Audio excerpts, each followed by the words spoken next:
We're here with Mike and Michelle at the Bradstreet Farm, and I hear there's quite a bit of history. Who would like to start with the history of this area? Okay, the Bradstreet Farm was granted by the King Charles I in 1635 to the Bradstreet family. The stewards of this property have a long history, from governors to famous poets in Bradstreet to connections to the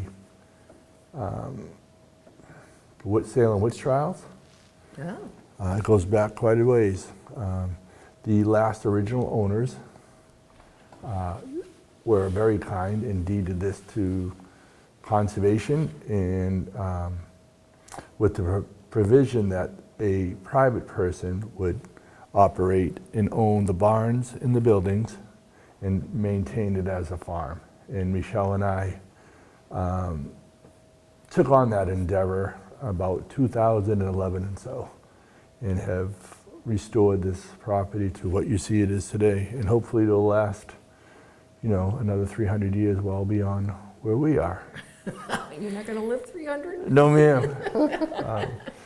So it sounded like, because Michelle kind of filled us in a little bit, that it really had not been lived in for about 5 years. Is that true? That's correct. And that you restore antique places? Yes, ma'am. I'm a third generation builder. My daughter is the fourth generation builder. We're She's doing well. got a female. Yeah? Yes. Strong-minded, She's amazing. independent women. I like that. And, yeah, so it sat vacant. When I took it over, there was water right to the first floor in the house. So we had to pump it dry. This barn that you're seeing, this is the L. This was built in 1911. This would have been, right now, you'd be 3 feet of water down below us. So tell us what you do on this farm. So we grow corn, grapes, flowers, Christmas trees. We have a vineyard where we're growing Marquette grapes for wine. A few veggies, other veggies here and there. Concord grapes also, rhubarb. So a lot of different things growing all around the farm. And then we also operate a wedding and events venue here. So tell us about that. So Michael really wanted to, after he restored the place, really wanted to open it up and let people enjoy it. And we weren't sure how. And then we started to have a big Halloween party in here every year before we opened as a venue. And some friends of friends came who were in the wedding industry, came to one of our Halloween parties. And they said, "You're crazy if you don't fix this place up, because there's nothing like this on the North Shore that's this private, has this much space, has room for a large tent." And so we did some research, and we opened up in 2018 was our first season. And your vegetables and everything, and your grapes? There's a winery right in Rowley called Mill River Winery. It's another Okay. woman-owned business. And, Oh, good. she takes the grapes and makes them into wine for us. Wow. And do you serve them at your events? We do. We also sell bottles. It's a pretty limited run. Our vineyard's small. But the Marquette wine that's sold at Mill River Winery is made from our grapes. And starting this year, there'll be a Bradstreet Farm Red and a Bradstreet Farm White that's also made from our grapes. And what about all your vegetables and your corn? What happens to that? So looks like you've the got- corn, the fields for the corn are leased to another farm in town called Chickadee Hill Farms. And then the flowers, we actually use a lot for the events. And our Mike's daughter, Amelia, also sells them at farm stands locally. And a lot of the vegetables are also used right for the events. So we're all farm to table here. So our caterer gets everything he can right from our farm. And then his second choice is other Massachusetts farms. Oh, that's nice. And then third choice is anywhere else. And who goes in over there? Do you put the males in there? Or the females? The DJ. The DJ. So those are stanchions where they used to milk the cows. That's right, that's Um, why I'm joking. They used to line both sides here. All the This was built- misbehaved people. Everybody gets drunk. That's where the you just groomsmen put 'em go. Right. And Michael was really only able to restore that little piece. The rest of it was pretty destroyed. Right. Hadn't been used in a long That's time. nice to But keep we that. wanted to keep that little piece of history. So now we actually put the DJ or the That's- band over there. That's actually very good. Yeah. We're all about historic preservation and sustainability. Yes. This part of the barn you're in now is 1911. This was the cow L added on. So we restored this. The part behind us is the original 1730s This barn. barn was too, as well Yep. as the house. Correct. And that's the original English-style barn. So we restored that. And as Michelle said, by the sustainability part, we partner with farms in our area to, maintain as much produce as we can here, products and services. So we have Christmas trees as well, and not just the flowers, and of course the produce. And by dealing with other farms, we collectively become a clearinghouse for all our farm-to-table dinners. Last year, we opened up for our first time to the public, because everybody's been saying, when do we get to come? When do we get to come? So we started the farm-to-table dinner series last year, and we tied it in with the inaugural wine No. at the same time. They sell out. We sell out. Yeah, you sell It's really out. fun. It's the only time we actually get to sit down and eat during an event too, which is maybe why we love it. Yeah, maybe that's why you enjoy it so much. It's also people you But the know. food is phenomenal, and they don't do the menu until about 10 days before the event, because they are talking with local farms about what is going to be, pickable by Right. that date. What happens around our area is not every farm can produce every product. Yeah, that's- So it's a very unique ecosystem around here where everybody knows everybody, all the farmers. So we can grow 3 things. Somebody will grow 10 things. Somebody else will grow another 6 different things, and everybody shares. That's really. So It's they- amazing how so they- well Really? they get along, and Yep. Is that well, they true in New collaborate. Jersey too?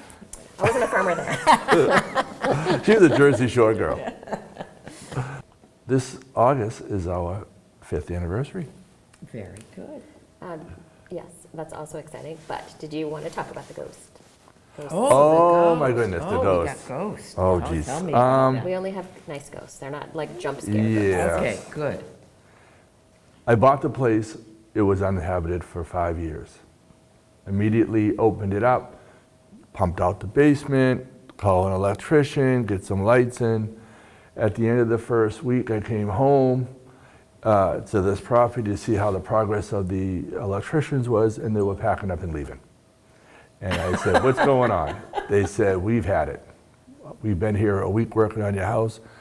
My crew not want to work anymore. We're done. The ghosts in the basement, they'll keep tapping on our shoulders. They bother us all day, and my guys don't want to work anymore. And I came home I swear to God, I came home on a Friday afternoon, and they were packing up and leaving. And he was like, don't call us. We're not coming back. That started by like, oh my God, maybe ghosts are true. But that hasn't been our experience. No, so I think it's they were upset when you started to mess with the house that Yeah. they've lived in for so long. my daughter's had a very We all have. And My I daughter didn't believe has, any yeah. of this until I moved into this house. yeah, and then I went away on a trip to Chicago, and Michelle, the non-believer, became a believer, and you can talk. So What I happened to read you? in bed every night before I go to Yeah. sleep, and I was alone in the house, which I was already a little freaked out by, and I'm reading my book, and something sits down next to me on the bed. You can see like the little butt imprint, and I said, I hope that you like what we've done to the house. We're trying to bring this place back to life, and we love it here, and we love the history of this place, and we're not planning to change anything. We're just trying to preserve it and make it beautiful so that more people can come and enjoy it. And please don't scare us. And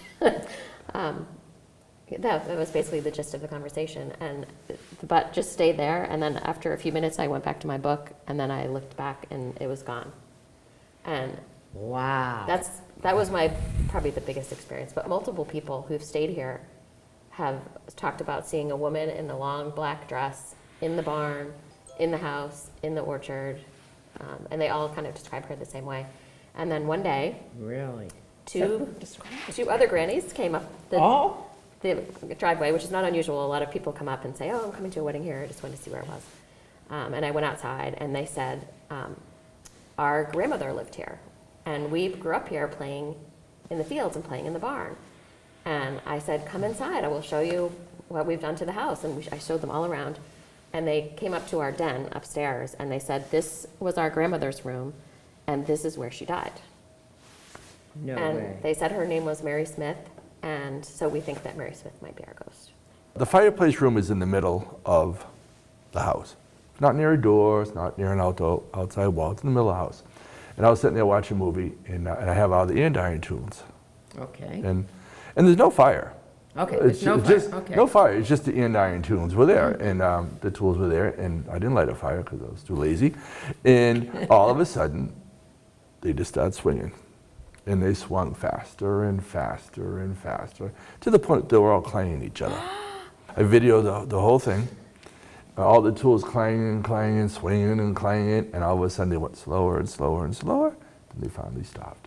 We're very excited for the wedding business because it gives us the ability to share this beautiful property with everybody. That's nice. That's very nice. All right, Well, thank you. Thank you. So, Mrs. Bradstreet, she was still alive when I owned the property, when we owned it. And she would come up here, and while I'm renovating it, and talk to us about it.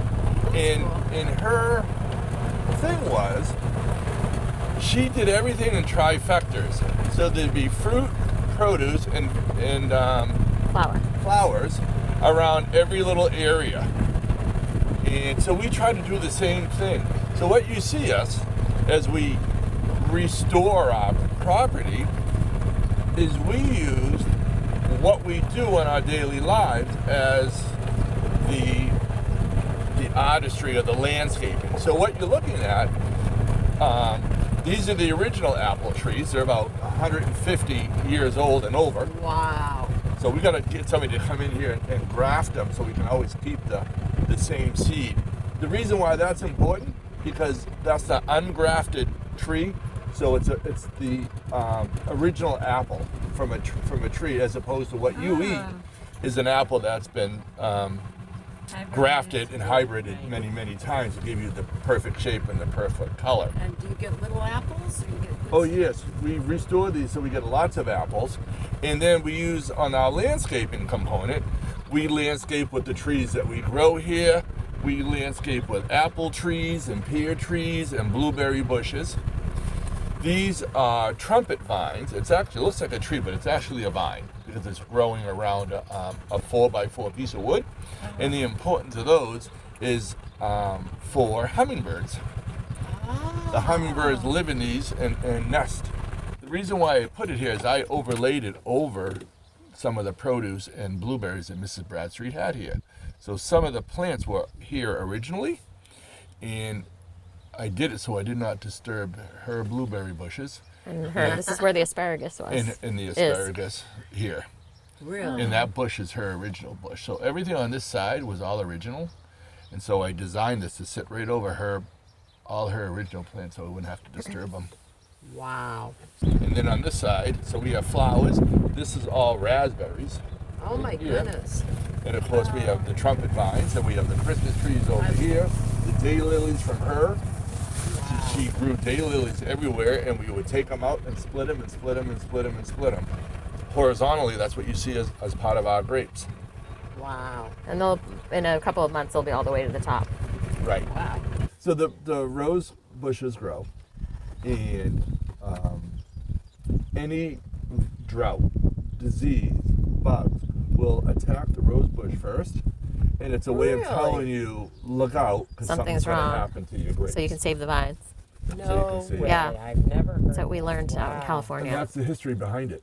And then, of course, we turn this into artwork, so Right. it melds nicely with the backdrop of the wedding business. Yeah. It sure does. Eco-friendly as best we can. So all the downspouts, we collect all the water. It goes into pipes underground, and it helps water all the plants in the Good bankings. for you. Wow. It is beautiful. Even the cupolas that you see, they're reproduced from pictures that I saw from 100 years ago, and we built exhaust fan systems inside there, so you don't even see it, but it helps to take the heat out of the barn and through the cupolas. Mr. Bradstreet built this pond. George Bradstreet built this pond for his wife Doris, and he planted that tree. And we haven't weeded it yet, but there's all flowers and roses around the base. Oh. We were able to irrigate out of that pond, and a lot of farms in town came over and pumped into trucks and irrigated from that pond. It was bad here. There was no rain for 10 weeks. Yeah. Well, So it's making up for it now. Yeah. it's 18 feet deep, and it Oh, wow. and it goes to 16 feet. It won't go below 16 feet. And those suites are independent, so they can be used as Airbnb. They have a full bathroom. They have a little 8-foot kitchen Wow. with a refrigerator counter.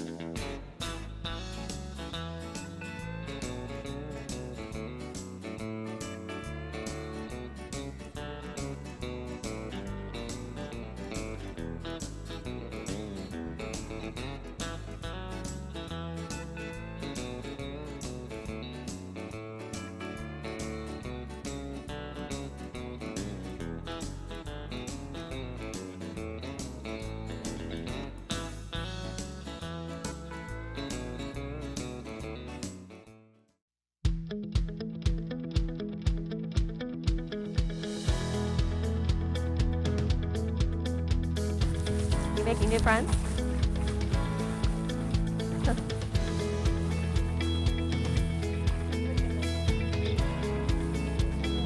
So this is Mo. Oh, Mo. This is- Hello, Mo. Larry. Really? Curly. Yep. Maverick. Goose. And Harry's over there on the left. All boys. Very friendly, as you can see.